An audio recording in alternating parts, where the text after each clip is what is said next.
Hi everyone, welcome back to another video, and today I review of the Ninja Vehicle Treehouse Battle. Man, that's a mouthful. For $79.99, 642 pieces. This is a set? I mean, I don't know what to say in this beginning bit. We'll just get right into it, I guess. So starting with the main bit of the set, we'll start with the treehouse part, I guess. It is a very nice build. It's not much, it's very simple. Considering this is a set for 7+, there's not a crazy amount to it. There is probably the most complex part of the build down here. This is a little lantern. It appears in 3 of the sets this wave, 2 in Dragon's Rising, 1 for the legacy stuff, and I really love that piece, I won't lie. Getting into the main build, one of the main things you'll see is this rope, which is connected to the roof up there.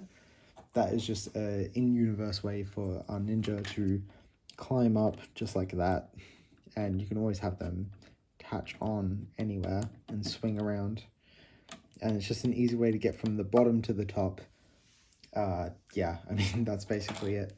There's not too much detailing on the front. There's some leaves coming out. You've got the brand new leaf piece for 2026. Yeah, that's the year we're in almost. I'm recording this in 2025, so yeah. It looks nice. There's not much to it, but yeah. You've got tiny bits of roofs, but they're only like a couple bricks together. Going onto the inside, this is where the most detail of the set is, I guess. Down at the bottom, we've got a engine, a buzzsaw, and some tools. This is the vehicle workshop, essentially. So yeah, there's not much to it. This is just where you could fix your ninja vehicles, because this is a ninja vehicle treehouse battle.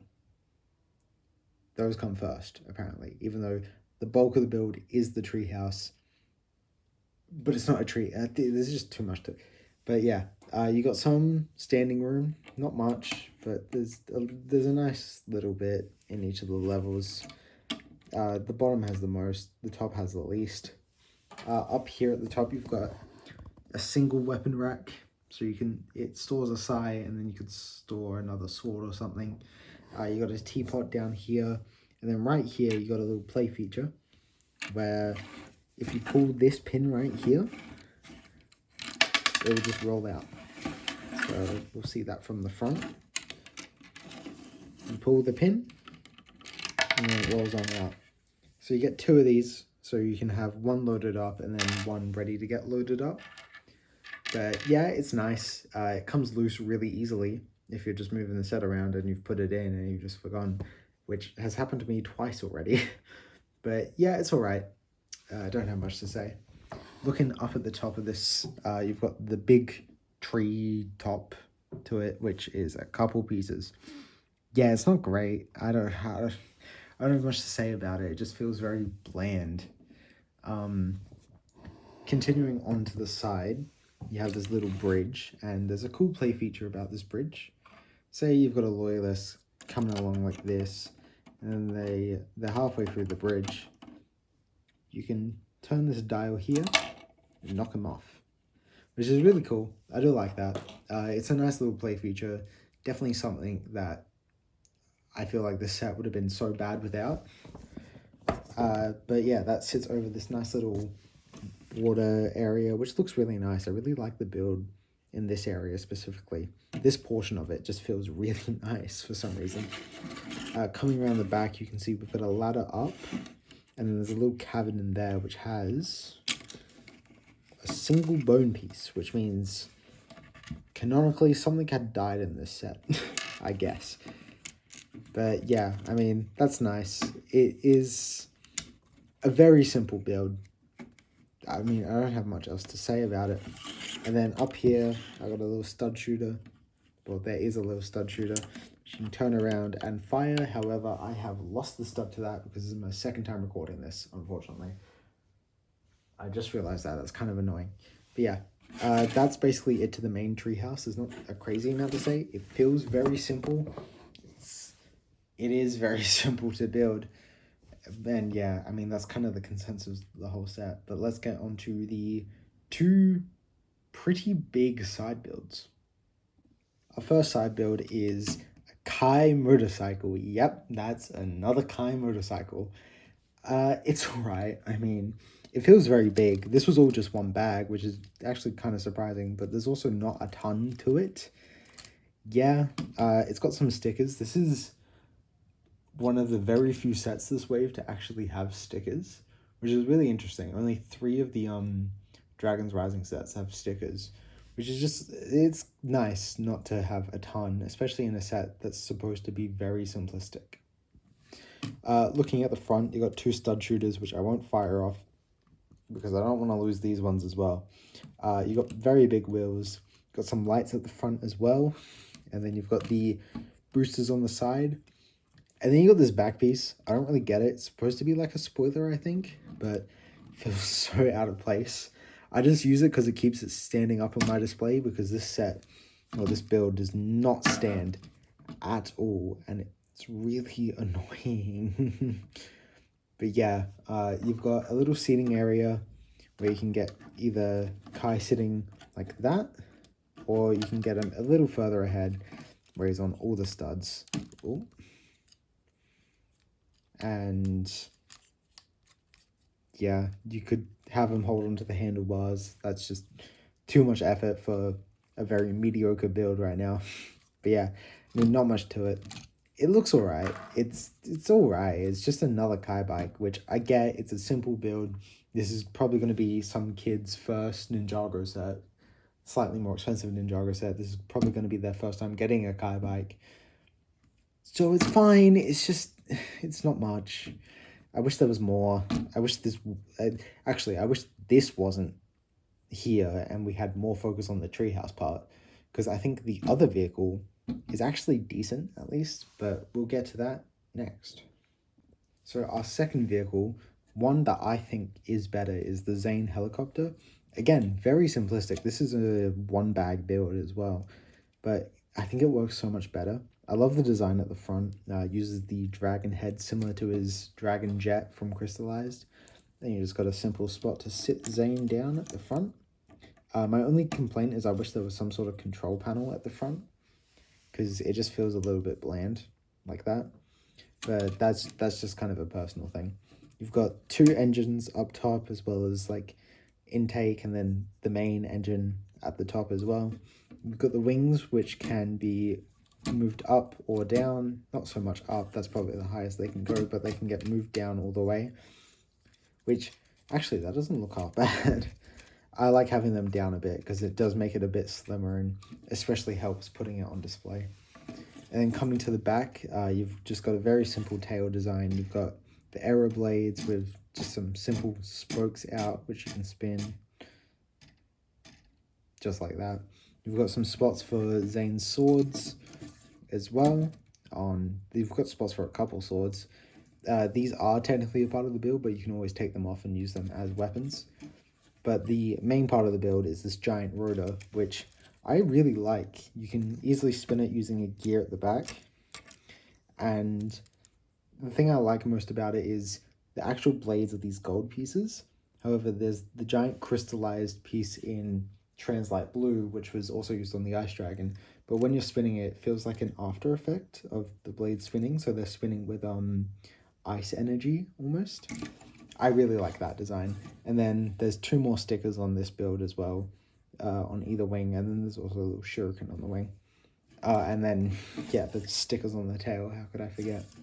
But yeah, very simple build. Another Zane helicopter, but we haven't gotten that many Zane helicopters. We've gotten really just the Shuricopter. We've gotten Zane jets, and I wouldn't call his rebooted one a helicopter. That's very different. So a second Zane helicopter isn't as bad as like our 20th Kai bike. But yeah, that's all I really have to say about this build of the set. And since we were just talking about Zane, the first figure we'll cover is Zane himself. These are what I'm calling the dragon armor suits, as the dragon form or Draconis form is just an extension of these suits. It's a form of these suits. So I'm just calling them dragon armor. We hopefully will get a name, but as of right now, we don't have a name, so I'm just doing the best I can.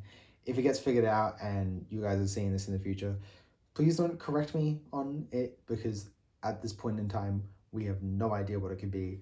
I'm just spitting out my own stuff, and all we know is that the forms are called Draconis forms, or at least that's the rumors we have based off of magazines. But anyways, actually getting into the design, I really like Zane's design. Each of the ninja have these scales on their torso, and for some of them more than others, you can kind of see their element represented in the scales. I think Zane's works really well. You can see sort of like ice spikes into it, and that's mostly because you've got the light blue in there mixed with the gold, and it just works really well in my opinion. You've also got the giant armor piece now, which these are specifically used for the dragon form. Some people think they don't work as well for the regular dragon armor, but I like it. I don't know. I just like how animated it feels. We don't really get this that much. And then for the regular versions, they just have a half mask and their hair. And because Zane's got the half mask, he's only got the single face print with just the back head area because he's got the smaller hair. But yeah, overall, really good figure. Is surprisingly the most common ninja out of all of them. But yeah, don't got much else to say. Our next figure is regular Dragon Armor Kai. I do think he looks really good. The dark red for the arms really works. I mean, yeah, basically the same as Zane with the half mask and the hair. Just uses the regular movie face. Armor piece looks great. And then again with the torso, you can kind of see how it's got more of a fire effect on his torso compared to how Zane's was a lot more jagged, icy, and how like we'll see with Jay in this set how his is a bit different as well. But yeah, I think Kai's works really nice. Don't have much else to say about this figure. Looks very good. And this is the only way to get the regular Dragon Armor Kai, except you can get the Draconis form Kai, and if you've just got the half mask and the hairpiece, then you've basically got the same figure. Our next figure is the Loyalist. This is a very cool figure. The worst part about this figure is it shares a torso and legs with the Loyalist leader. However, I think it works well, especially for what it's supposed to convey. Slight spoilers for Dragons Rising Season 4, as it's not out yet, but the Loyalists are loyal to Imperium, so it shares a lot of those colors, the dark reds, the golds, the blacks, all the same colors, which works really well. The Loyalists have this face print where they've got one angry face and one sinister happy face. That's the best way I can describe it. They've also got the logo of the monsters on the back, which is really cool. And then for the weapon, they get a Darksaber piece. So one gets one that's really long, whilst the other one gets just a simple blade. And I just find it really funny that we're getting the Darksaber used more in Ninjago than Star Wars right now, because 3 sets in one wave all use it, whereas it's really just been one in a wave to use it every now and then, and hasn't been used in a year or so. But yeah, I mean, that's all I have to say about the Loyalist. It's a pretty alright figure. Our next figure is the Acid Monster. This is the corrupted version of Nia's water power, supposedly. And I mean, it's really cool. It's such a good elemental monster. I think it's my favorite one. It comes with a staff with a minifigure head in trans green to look like a ball of acid almost. So like it would shoot out acid out of it. That's just how I see it. I could just be completely wrong.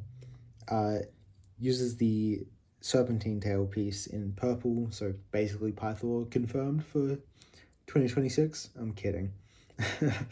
But the torso has like a lime green scales going down, goes down into the snake body. Looks really good. Got some ropes going over holding the pendant of the monsters. And then the new head mold is really cool. It's got like bubbles of acid sitting in its throat. It would like spit it out, is how I imagine it. And yeah, I just love the design of this. The mix of purple and trans green really work for me. And yeah, I mean, don't have much else to say. This is something that I just want to mention. All the sets with the Acid Monster, also all the sets with Zane, and vice versa, all the sets with Zane come with the Acid Monster. So this feels like the counterpart to Zane almost. It could just be a random coincidence, but I just find that really funny in my opinion. But yeah, let's go on to the final two figures.